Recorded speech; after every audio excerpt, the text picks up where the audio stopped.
আসসালামু আলাইকুম সুপ্রিয় দর্শক মণ্ডলী, আমরা চলে আসছি প্রকৃতির মাঝে।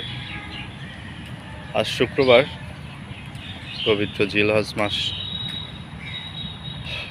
প্রকৃতির মাঝে যখন আপনি নিজেকে বিলিয়ে দিবেন, আপনি প্রকৃতির সান্নিধ্যে যখন নিজেকে মিশাবেন, আপনি বুঝতে পারবেন আপনি কতটা পাওয়ারফুল হতে পারবেন। আমাদের ইমিউন সিস্টেম বাড়াতে অন্তত একবার হলেও এই বটতলায় আসা উচিত। চারপাশটা এতটাই সবুজ আর সবুজ, আপনার চোখ, হৃদয় শীতল করে তুলবে।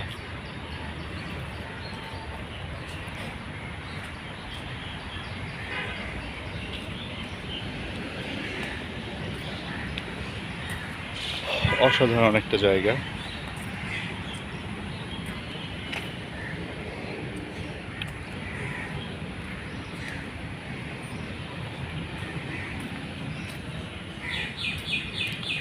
এটা হলো লেক পার্ক।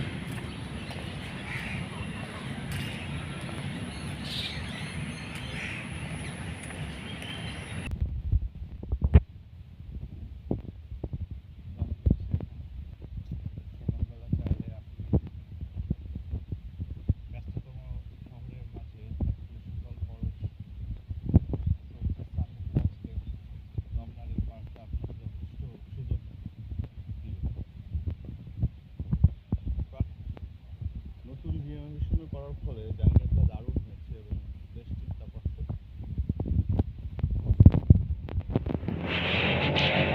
অনেকে জগিং করতে আসছে, গেট টুগেদার বলেন, ঘোরা বলেন, ফটোগ্রাফি বলেন, ইভেন বিয়ের ফটোগ্রাফিও এখানে করে অনেকে, এবং শুটিং স্পট বলা চলে এটা।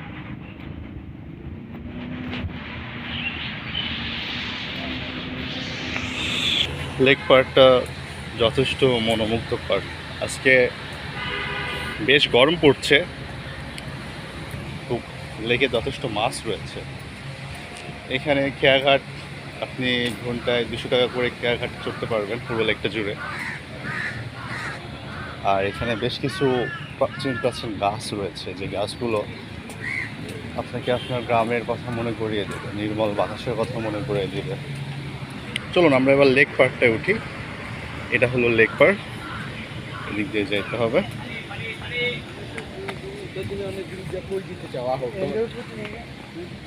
এখানে লেক পার্কের ডান সাইডটা এই দেখেন, ওইটা হলো আমাদের শিল্পকলা, ঢাকা শিল্পকলা একাডেমি, এবং এইটা লেক পার্কের পুরোটা। এখন আমরা লেকের এটার উপর দিয়ে একটু হেঁটে যাই। নানা রঙের গাছ রয়েছে এইখানে। দর্শক মণ্ডলী, আপনি এই গাছগুলোর বৈজ্ঞানিক নাম, কার্যকারিতা, যে বিবরণটা রয়েছে সাধারণ। বাংলাদেশের মধ্যে বোটানিক্যাল গার্ডেনের পরে হয়তো রমনা পার্কে এরকম ব্যবস্থাটা আছে, যা আগে কখনো ছিল না। ইভেন এখানে অনেক ফরেনাররাও আসে। এই দিকটা একটু শর্ট রয়েছে, বাট ওই পার্কটা বেশ বড় এবং বৃহৎ অংশটা ওই দিকেই রয়েছে, যেটা এখন আপনারা দেখতে পাচ্ছেন। অবসর সময়ে প্রিয়জনকে নিয়ে আড্ডা দেওয়ার জন্য অনেকে আসে এখানে। বিশেষ করে এই কাঠের এই পার্কটা অনেক বেশি জনপ্রিয়। রোদের কারণে এগুলো রং উঠে গিয়েছে, আর আমরা খুবই কেয়ারফুল জাতি হিসাবে বলতে পারি যে এখানে আমরা অনেক কিছুই ময়লা করে রাখছি। আপনার মন ভালো হতে বাধ্য হবে এখানে, যদি আপনি প্রকৃতির প্রতি আপনার টান ভালোবাসা থাকে।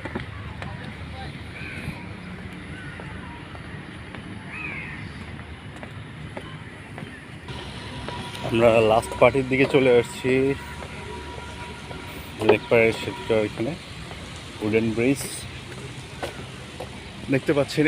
ওই পার্টটা যেটা এখন দেখা যাচ্ছে, এই পার্টটা এখানে লাস্ট মোমেন্ট। ওইদিকে কিছু অংশ আছে, তবে বৃহৎ অংশটা হলো আমাদের এই পার্টটা। এখান থেকে এটুকুই হলো পুরো লেকের বৃহৎ অংশ। এখন ক্লিয়ারিংয়ের কাজ চলছে, গ্রেজিং এই জন্য একটা শব্দ হচ্ছে প্রচুর পরিমাণে, আর বেশ গরম পড়ছে আজকে। চলুন আমরা ব্রিজ থেকে পার হই। এটা ব্রিজের রাস্তা, এটাও আগের জায়গাটা গেল। এটা হলো গেটের পার্ট, এইটা হলো ভিতরের দিকে যাওয়ার রাস্তা। চলুন একটু যাই। গেটের অংশের দিকে এখন চলে যাচ্ছে এটা। পুরোপুরি আপনি যদি এক্সিট করতে চান এই পার্টটা দিয়ে বের হতে পারবেন এবং ঢুকতে পারবেন। ঠিক একইভাবে নানা রং বেরঙের ফুল এই পার্টটা। আর এই সোজা চলে গেলে আপনি বেইলি রোডে উঠতে পারবেন। এখানে বেশ কিছু ল্যাম্পপোস্ট রয়েছে, বসার জায়গা, অনেকটা ইউরোপের মতো একটা ফিল পাবেন আপনি মেগা সিটি ঢাকাতে বসেই। আপনার বাচ্চাকে গাছপালার সঙ্গে পরিচয় করার জন্য রমনা পার্ক বেস্ট এবং বটানিক্যাল গার্ডেন, এই দুইটা জায়গা দারুণ একটা জায়গা আপনার বাচ্চাদেরকে এই বিষয়টা সম্পর্কে আইডিয়া বা পরিচয় দেওয়ার জন্য।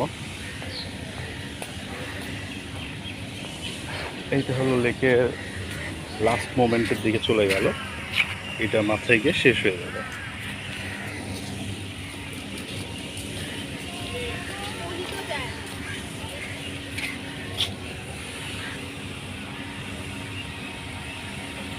যেখানে শেষ বিন্দু এসে মিলিত হয়েছে। আর এই তো সেই পার্টটা, এটা বেইলি রোডের দিকে যাবে, এটা আপনি মৎস্য ভবনের দিকে রাস্তা, এইটা ফার্ম ইন্টারকন্টিনেন্টাল হোটেলের দিকে। আমরা এখন বের হয়ে যাব। এখানে কদম ফুল থেকে শুরু করে যে কোনো প্রকার ফুল আপনি এই জায়গাটায় পেয়ে যাবেন। এখানে ঔষধি বৃক্ষ বা লতা পাতার কিছু অংশও আমরা দেখতে পেয়েছি ওই সাইডে। সকালবেলা জগিংয়ের জন্য পারফেক্ট প্লেস। আপনি পিওর অক্সিজেন পাবেন, একই সঙ্গে আপনার ব্যায়ামও হয়ে যাবে। ওভারঅল আপনার মনটা অন্যরকম হয়ে যাবে যদি আপনি এই জায়গাটা আসেন। সবাই ভালো থাকবেন, নিয়মিত শরীরচর্চা করুন, সুস্থ থাকুন। আসসালামু আলাইকুম।